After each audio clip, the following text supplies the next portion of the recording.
High friend, welcome back to my channel Dipti Ratan ব্লগে সকলকে স্বাগতম। তো চলো আজ বানাবো পাস্তা বানাতে কী কী লাগছে দেখো। পেঁয়াজ, ক্যাপসিকাম, গাজর, রসুন। আমি এখানে 2 রকম ক্যাপসিকাম দিয়েছি। আর পাস্তাটা আগে থেকে সিদ্ধ করে রেখে দিয়েছি। তো দেখো কড়াতে তেল দিয়ে দিলাম। খুবই শর্ট টাইমে তোমাদের দেখাবো পাস্তা রান্না করে। তো এইদিকে দেখো মাংস কুচিগুলো আগে থেকে ছোটো ছোটো করে কেটে ম্যারিনেট করে রেখেছিলাম একটু। এদিকে কড়ায় রসুনটা দিয়ে দিলাম। রসুনটা একটু ভাজা হওয়ার পরেই সব সবজিগুলো একে একে দেবো। গাজর, ক্যাপসিকাম, পেঁয়াজ, রসুন। তো দেখো দিয়ে দিয়েছি, কত সুন্দর কালারফুল লাগছে। 2 রকম ক্যাপসিকাম দিয়েছি তো তাই এত সুন্দর কালারফুল লাগছে।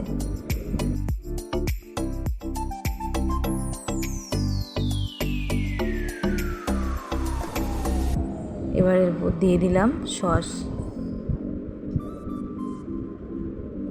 টমেটো সস দিয়েছি। এরপর দেব ভিনিগার। খুবই শর্ট টাইমে রান্না, তোমরা ওইভাবে করে দেখো।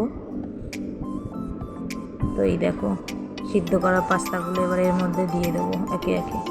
আর হ্যাঁ, আমি সিদ্ধ করার সময় আমি পাস্তাতে নুন দিয়ে দিয়েছি।